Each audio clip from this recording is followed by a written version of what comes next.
She checks my breathing. I'm breathing at 28%. And wow. She said, you should be clinically brain damaged. You're dead right now. All of a sudden, hundreds of thousands of dollars, if not $1 million worth of bills started showing up to my house. Life isn't what we thought it was. Life is fragile. When you're gone, there are only a few things you can leave behind, and love's one of the biggest ones. Welcome to The Human Experience. I'm Jennifer Peterkin, and this is episode 19, Rowan Bree's Story. Rowan Bree's story actually marks a first for The Human Experience, in that theirs is the first episode that I'm splitting into two parts. This is part one. I was introduced to Rowan Bree's company, Love the People, before I was introduced to them. Last year, my brother had bought me one of their sweatshirts. Coincidentally, they have in their product line a sweatshirt and tote bag that has the words, The Human Experience, on them. I'd never heard anyone else use that specific phrase before, and so I asked my brother to introduce me to them and ask if they'd be interested in doing a podcast interview. They didn't know me at all, but they were immediately on board. Like almost everyone whose episode has been aired thus far, they didn't have anything to listen to make sure I wasn't totally wasting their time. But they showed up with the most open hearts and shared their story and their passion. The first part of their interview is about what led them to launching their business, Love the People. Going into it, I had no idea what they had lived through and survived together. Their story of faith, resilience, and ultimately love is incredibly inspiring. They have a phrase they use, love is the legacy, and it's by this mantra that they care for their family, friends, and community. Check out the show notes for links to Love the People's website and socials so you can follow along with their mission to love people well. I guess my first question is, where does your story start? When somebody asks you that, where does your story start? Our story, I'd say honestly, our story started when I got sick. Mm-hmm. And for anyone listening, if I cry, just cry along with me and it's okay. Absolutely. It's cleansing. A super long story short, I used to work for a family business, and we did commercial contracting, and I showed up for work one day and I was like, I don't feel right. Mm-hmm. And my dad, he actually let me go home a couple days, and I would come back and he was like, you still don't look right. I'm like, I don't feel right.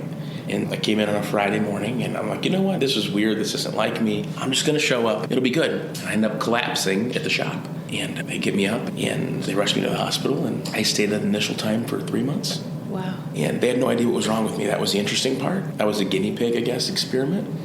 And God bless the medical industry and the doctors and the nurses. And honestly, they took such great care of me. But it was week after week, and I'm going, when am I going home? Like, we don't know what's wrong yet. We can't let you go. So out here in Toledo, I would get my blood drawn, and they would send it to Michigan to Cleveland to Mayo back to here. And they were trying to figure out a pattern of why my blood was doing what it was doing. And they couldn't do transfusions because some days my blood cells would build back normal. Other days they wouldn't build at all. So my body was kind of slowly shutting down on itself. And so they eventually let me go home to get some normal rest. Because if you've ever been in a hospital, you know the fear and the frustration. And sure, it's stressful all the time. Yeah, your body is not your own in there. They wake you up. There's always sounds. There's always lights. And thank God for that. They're taking care of you. But it's a scary moment when you don't know what's wrong. So fast forward. I went through emergency surgeries, and this is a miracle in itself. I just got out of surgery, and the nurses come in, and how you doing, sweetie? I'm like, I'm good. Obviously, I just got out of surgery. I'm a little sore. And she leaves the room, and all of a sudden you hear like her sneakers hit the floor. And I think she had to have kicked the door open because it hit the wall. She comes running out of breath.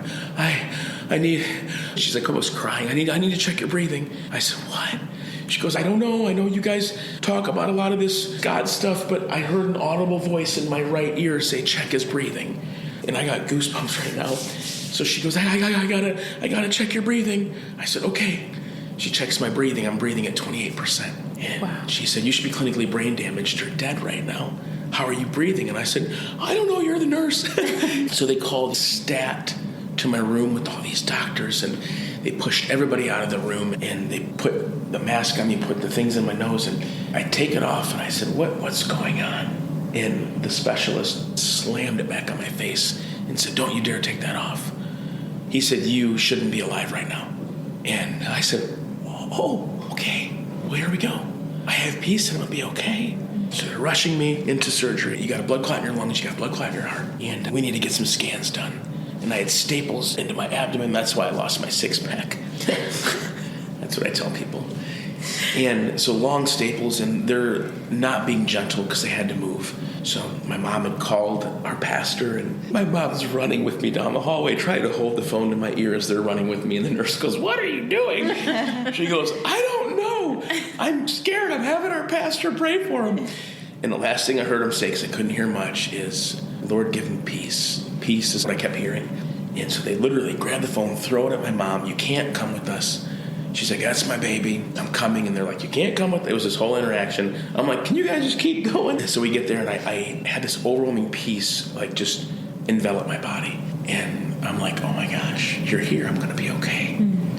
They put me into the tube. The pain was horrendous.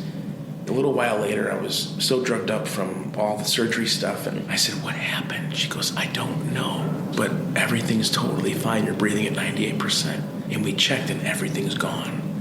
And I said, "I told you." She goes, "You seem awful peaceful the whole time you were in there. What happened?" And I said, "Remember that phone call?" And she goes, "The one you weren't supposed to be on?" And I said, "Yeah, that one." All I heard was, "Lord, give him peace." And she goes, "There must be something to what you guys keep talking about, because you shouldn't be alive right now, let alone going back to your room." And I said, "Yeah, it's pretty wild, isn't it?" And so go through the whole process. They let me go home. And during these surgeries, I would ask to get up, like immediately, hours after surgery. "Can I stand up?" "No." I'm like, "But I want to go home." They're like, "I've never seen anybody fight so hard for what they want." I said, "I want health, and I'm not going to give up till I get it." And so they call my doctor, and my doctor's like, "He's stubborn, just let him stand up and try to walk." And I would literally stand on my feet and shuffle 3 steps. "Okay, come on, Ro, you can do 5 steps. 4 steps, tears, 5 steps. Okay, put me back in bed." And they're like, "Why'd you do that?" I was like, "Because it's a mental thing for me. I'm not going to let this take me." So I'd go home, and she tried throwing me a birthday party how many times? Like 3 different times, I think. Yeah, a surprise party. And each time, what would happen? He would have an episode, and we would call it an attack at that point because we didn't know what to call it. And he would just be in immense pain, doubled over, couldn't speak, and we'd have to rush him to the hospital. So everybody was at the party 3 times.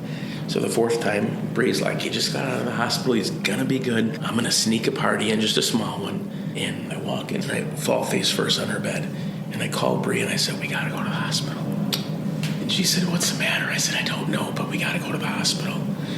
Went to the hospital. They look at my mom, and they said, "We need to get him into emergency surgery. There's a 96% chance he's going to die if we don't do surgery." Mom said, "Then what are you," like she screamed, "what are you waiting for? There's an 89% chance he's going to die during surgery." My mom said, "Oh," just collapsed. She passed out. So they get everybody as fast as they can to the hospital. I'm laying on the bed, and I remember thinking, "Okay, I feel good. I'm hurting like crazy," but I was in this mental place of, we're going to make it through this. I had this peace again that I had before when I should have died. I'm going to be okay. And everybody's there. Remember, our niece was sitting on the bed, and my mom and dad are there. I said, "Guys, let's pray. I love you. I don't think anything bad's going to happen. But if it does, I love you guys more than anything. And I'm going to be okay." So they rushed me into surgery. And this is where it's amazing, because Doc, the one that's in our photos for our lookbook, it's unbelievable. The servant, he orchestrated all this for us because he loves us like his own children. So he made sure all the right people were in all the right places. And they gave him a pass to come to the hospital to help orchestrate everything. And I get there, and the one anesthesiologist had an Ohio State scrub cap. And I said, "Oh, you have Ohio State scrub cap?" And he says, "Are you a Michigan fan?" I said, "Yes, sir, I am." And he goes, "I'm sorry," and pushed the anesthesia in. I was gone. I wake up, hours later in intensive care. So it was interesting because that surgery was only supposed to last 3 hours, and it then going for almost 7. Wow. They were scared to death the whole time, not knowing what was going to happen. So I'm in ICU. A couple days goes by, and the nurse goes, "You're a tough kid." And I said, "What do you mean?" I'm doing for my breaths right now. And she said, "Oh, you don't know what happened?" I said, "No." She goes, "We lost you during surgery. Did you see a light or anything?" And I said, "No, because I don't think it was my time to go." And she said, "I heard some stories about you. You're a tough kid." I said, "This has happened multiple times. It's been a pretty wild ride." I'm going to start crying again, sorry. Don't apologize. Oh, man. So coming out of all this, I had medical bills that no human should see. We had incredible insurance. It was the best insurance you could have through the family business. And we get a letter in the mail one day, and it said, "Oh, you lied on your application. The doctors determined you were born with this disease, and you said you had no pre-existing conditions. And at the time, I had no idea this disease existed. I was bodybuilding, doing all the fun things, jet skis and dirt bikes, and like what you do. Right. Totally healthy, working out constantly. And so insurance company said, oh, sorry, you lied. And we're like, but we didn't even know this existed. I promise I didn't lie to you. I would never lie about that. All of a sudden, hundreds of thousands of dollars, if not $1 million worth of bills started showing up to my house. $80,000, $60,000, $120,000, $50 for a box of tissues. And I looked at my mom, I said, what are we going to do? And my mom and dad were both so sweet. They said, we believe that God has you here, and he's going to heal you, and we're going to help you keep your credit strong. You're going to get back on your feet. So I sold everything. You name it, I sold it. Burned through every ounce of money I had. Because to me, at the time, my drive was work and money. So to have to let go of all that was very hard in the moment. Because I'm like, I worked so hard for this. And now I have to give it all up to survive. And I'm like, okay, I'm going to trust the process. Well, very interesting. Just more of how the favor was on this whole situation is I would call the hospitals. Guys, I can't work.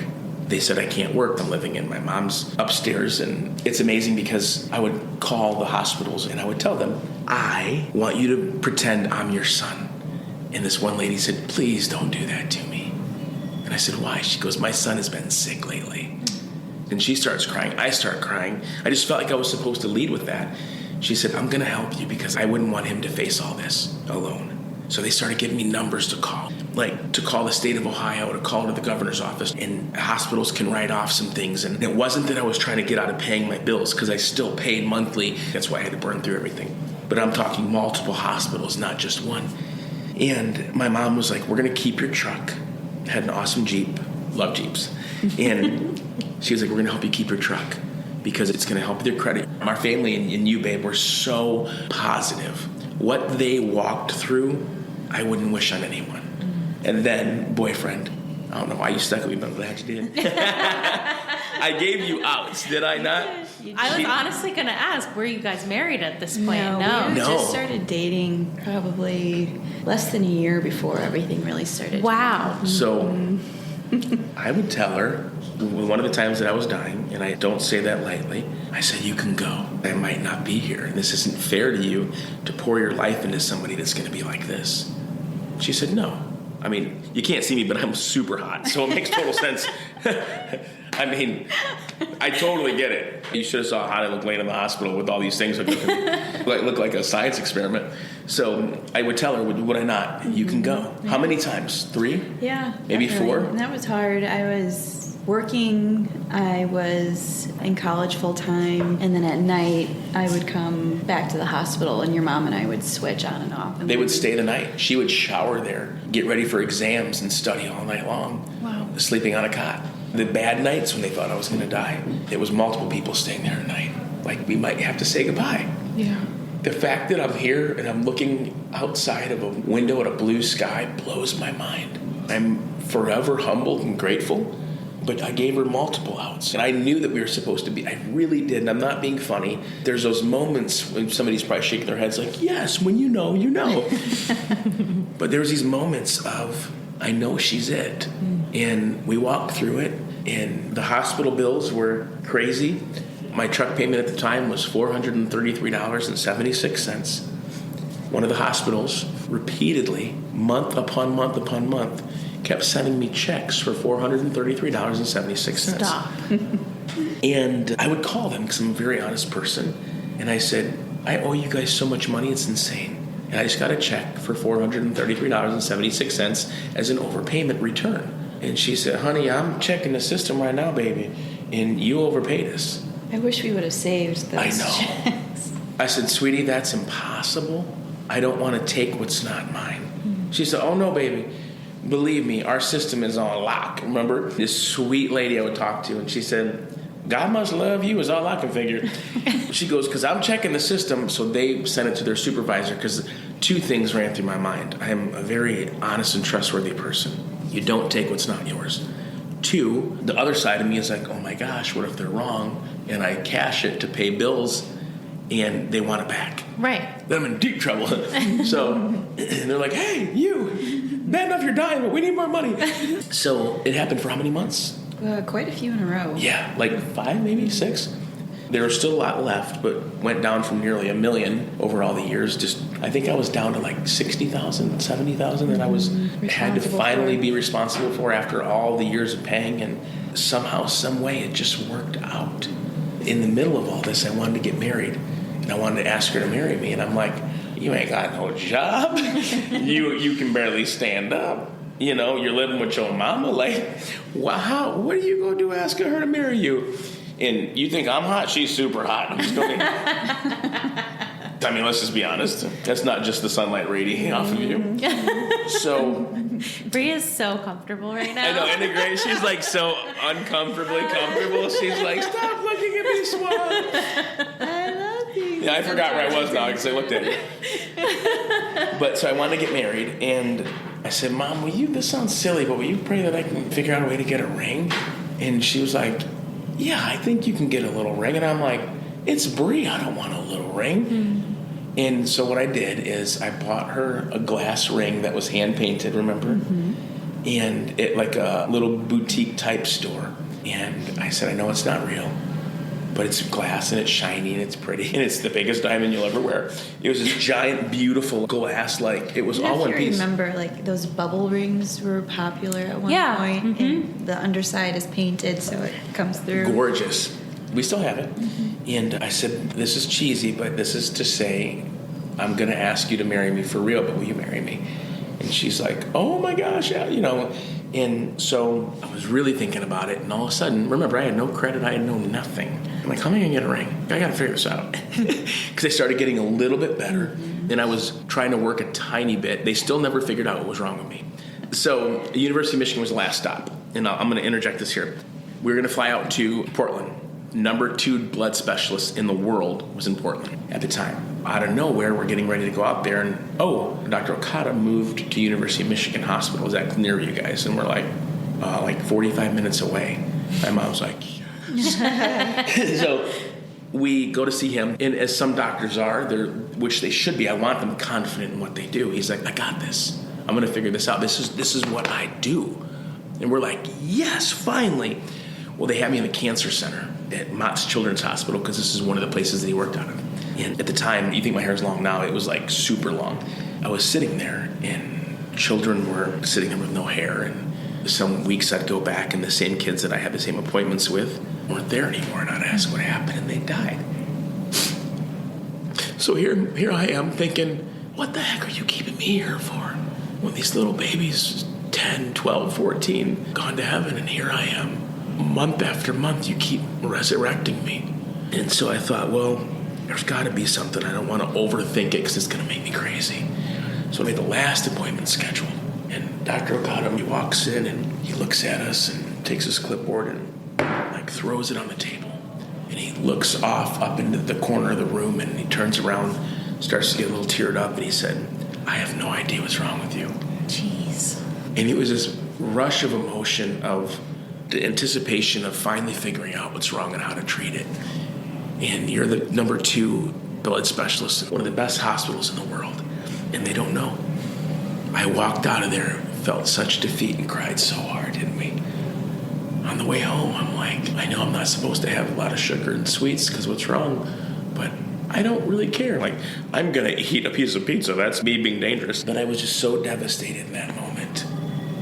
And I got home, and I'm like, whether they know what it is or not, I'm gonna keep pushing, didn't I, babe? Mm-hmm. And so Bree and I, that's what leads into wanting to get engaged. I'm like, I'm gonna keep pushing life. You got me here for some reason.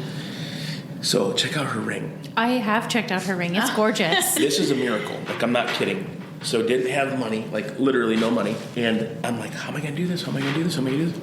A credit card. And don't laugh at me for all the money people out there. We don't carry debt. But I thought, this is weird. Remember, no credit, no money, no nothing. Why am I getting offered a credit card? Well, this is really strange. They offered me 2 of them. I had none. 0% interest for, 28 months or something absurd? My mom was like, babe, do you think it's wise? I said, I don't know. Mm-hmm. But it's interesting that it showed up. I'm going to go look for a diamond. I'm feeling good today. I'm going to go drive around diamond hunting. So Oh, man. So we have a jeweler in the area that a mentor of mine told me they supply everybody with their jewels, like they're a broker. They get clean diamonds, they're an amazing family. I go in there and I'm gawking around like, hey, I have no money, I'm here to buy a diamond. And a lady, not knowing at the time she was the owner, she goes, come here, sweetheart, what are you looking for? I said, an engagement ring. So she said, I don't know why I'm asking you this, but I feel like you have a story and I'm supposed to know about it. She goes, I'm going to block some time, can you tell me? And I said, I do have a story. And so we go through this whole thing, and she goes, what are you looking to spend? I said, I know that trick. And she burst out laughing. She goes, no, I have to get, and I said, okay. I said, I don't know. I said, I know what I want, but I can't afford much. So we go through this thing, and this is what she pulls out. It's like a VVS one. It's pretty much flawless. Like, it's insane. So me being me and trying to be wise, I'm like, can I write down all? She goes, I'll write down the specs for you. She goes, are you going to go other places to look? She goes, it's wise. You'll realize that I'm taking care of you, but I understand. I respect that you want to be wise. Mm-hmm. So I went to this jeweler and this jeweler. She goes, oh, if you go to this one, tell the brothers that I sent you over there. And I'm like, oh, you do know a lot of people. So long story short, I make the rounds. One of them said, are you related to her? And I said, no. They said, if you don't buy this diamond, we'll buy this diamond. And I said, excuse me? They said, you don't understand what she's doing for you, do you? And I said, nope, because I'm not a diamond guy. Like, I don't know anything about diamonds. You need to grab this, if anything, just for an investment. And I said, okay. So I went one more time, because I'm stubborn sometimes. And I went to a mall jewelry store. And I'm like, why am I in here? Like, this feeling I was supposed to go there. Bumped into a friend of ours, and he's an older gentleman, and he was working there. He said, nephew. He goes, what are you doing here? I said, I don't know. I said, can you tell me if this is a good deal on this diamond? He said, young man, we don't even carry that kind of a diamond here. And I said, but is it a good deal? That wasn't my question. Yeah, that's not my question, Uncle. But so we call him Uncle, but he's not our uncle, but he is our uncle. He said, do you know how blessed you are to get this diamond for this price? And I said, I think this is supposed to be the one. So I went back in there, and she goes, so what'd you find out? And there was this big smile on her face, like, I told you. And I said, you know what? This is how much I have on the credit card. It's not a whole bunch at all. And she said, okay, let's ring it up. So Doc, that was in our photos again, we had an engagement party at their house. And I totally fooled you. So it wasn't just an engagement party, it was a surprise engagement party. For you? For me. Oh, wow. So I have no idea. He tells me that Doc and BJ are having this party for their friends and different influential people that they work with. Yeah, like and they the want us mayor's to going to be there. The CEO of this is going to be there. And she was like, oh, I need to network. This is going to be really good. And Doc wants to introduce you to a bunch of people. I'm thinking... And I told her it was an all-white party. Oh, yeah, always you have to wear all white. Yeah, okay, we have to wear all white right. and dress up fancy. And she was like, okay. Which is not like my jam at all. But we're okay. We're gonna do this. So I wait for him to pick me up, and he shows up In a brand new Jag. Yeah, I have no money, y'all. Like zero money. And I pull up in a Jag. She's like, who'd you steal that from? I'm teasing. She didn't say that. But I thought it. You did? So he pulls up, and I get in, and I'm like, what is happening? I said, I didn't want to show up in a hoopty, babe. Yeah, I said, don't we're worry. going to this Don't worry. elite party. There's valet parking. We can't show up like in this. She's like, where did you get this car? And shout out to Mike. He's been one of the most incredible people forever to our family. And it was so funny. I said, you think your dad let me drive his brand new Jag? He's like, he don't let me drive his brand new Jag. I said, will you ask him? He said, sure. Hey, Dad, Ro wants to borrow your Jag to ask Bree to marry him. And he goes, okay, Mike, will you wash it for him? He's like, so you won't let me drive it. You won't give it to him for the whole night, and you want me to wash it? So we arrived at the party, and we go around back, and I'm expecting to see all the tables and the caterers. It's beautiful. There are flowers everywhere. The pool, there's these floating arrangements and candles. And all these things up in the trees and lights and music. But there's no tables or chairs set out, and I start panicking because I'm thinking guests are going to be here any minute, and BJ has to be freaking out. Like, we need to go find her. I was like, yes, I'm winning. She has no idea. And I can't find BJ anywhere, and Ro pulls me aside and it's like, this isn't what you think it is. And then... So we had friends up in the master bedroom shooting photography, and I put her in this little spot, and I said, will you marry me? I said, you've walked through so much with me. I would love if you would marry me. Look at you, you're about to start crying now. In our frugalness with not having money, she goes, where did you get this diamond? And I'm like, way to ruin the moment, Bree. Way to ruin the moment. It's not yours. I have to take it back. It was just for show. But it's not true. It's Mike's dad's. Yeah, Mike's dad's. It goes right back. It's his pinky ring. But anyway, it was interesting because in the moment of all this, when I asked Doc and BJ, hey, can I use your house? This is the kind of giving people that they are. Before the podcast, we told her about this family, and they said, well, we're going to get our florist, and they're going to have the country club cater everything, and get the florist to do everything. And I said, guys, I can't afford that. And she goes, did I ever mention anything about money, sweetie? And I said, no, but I don't deserve that. She goes, you're fine. Mm-hmm. So they decked out the whole backyard. And Doc goes, we can cater, or I can cook for you guys. He's Italian, and the man can cook. So good. And it was just part of the beauty of the whole moment. So he put on an apron and made this incredible food and brought everything out to us and served us. And the country club did all the desserts. And then the party, you want to tell them about that part? You have no clue. I think everything's over. We eat, and we're chatting with Doc, and, BJ was on her way. And then Rose says, well, I want to show you something over by the pool, so come over here. And Bree was like, everything that I would have thought would have happened already happened. What is going on? So BJ's been inside the whole time with the caterers prepping the party. So we had close friends and family, and they all come out of the back and they line up around the pool, and it's at this point all the lights are on, the candles are floating in the pool, all the flowers, and again, nothing that I could have afforded in a billion years. But it was just what she deserved times 100 million for what she helped me walk through for all those years. Mm-hmm. So everybody comes out. Bree still has no idea. And she turns around, and everybody screams congratulations. And everybody that she loves is there. And so we had a party. And it was just beautiful. That's incredible. Mm-hmm. People are like, this is not true. I don't think that, but I love that at one point you looked at her and said, you're about to cry, and I just want people to know no one else would have known that. Like, I'm looking at her and I'm like, oh, no, she looks exactly the same. She's freezing, I'm like, oh, here they come. You are the only person that can probably tell that. It's true. Bree's very good at being very stoic, as she says.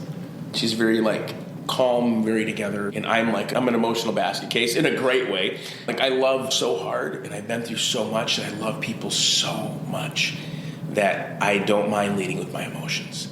It's awesome that you guys balance each other out. Yeah. I mean, really, you are there to pick up where the other one leaves off. Otherwise, you need to carry a bucket around to carry us both in because you'd be melting. Just pour yourselves in. Absolutely. Gosh, well, that's an incredible story. I mean, here, I thought I was getting one thing. I was going to hear one thing from you guys, and it's this totally other thing, which is incredible, and also why I love doing this. People are so cool and amazing, and you guys have been through it. So you worked for your family, you said, right? Yes. So this was a family business, but you couldn't work for the longest time. For years. Yeah, you go through all of this. Yep. I think everybody was so shocked in those moments because it was like, oh my gosh, life isn't what we thought it was. Life is fragile. Yeah. And when you get into a rhythm, you forget that anything can happen in any second. Then when something forcefully happens to stop everyone, you reevaluate. I often tell people, especially now, take time, even if you schedule time, to reevaluate things every so often without being forced to reevaluate them. Am I loving well? Am I living on purpose? Am I kind to people? Am I treating my wife right? Am I treating my husband right? Am I treating my kids right? My family, my friends? Am I loving people well? Because it takes a funeral home sometimes for us to go, gosh, I need to change a couple things about myself. Why wait for that? And something that we've lived forever is above everything, love people well. And if you need to stop and reevaluate your situation, do it before you're forced to do it. So when those times come, they're still not easy to walk through. But you're thinking, okay, I didn't miss out on something that I wanted to do well, or to love people well. Yeah. A legacy that we leave is love. When you're gone, there are only a few things you can leave behind, and love's one of the biggest ones. because it impacts so many people. It's how you leave people that Yeah. matters. Oh, absolutely. That's really beautiful. Thank you for listening to The Human Experience. If you enjoyed this episode and you'd like to help support the podcast, please subscribe on Apple Podcasts and Spotify. This is honestly the best way that you can support, as subscribing helps us rank higher in the charts and makes us more visible. If you haven't left a rating on Apple or Spotify, that's another way to support. We can be skeptical of what's online, so other people's recommendations carry a lot of weight. On that same note, leaving a review on Apple Podcasts is also really helpful. Of course, sharing with your friends, family, and acquaintances via word of mouth, social media, or even carrier pigeon is always a fantastic way to support as well. Everyone has a story, and I'd love to hear yours. So be sure to check out the show notes for more information about how to stay in touch. Do good and take care.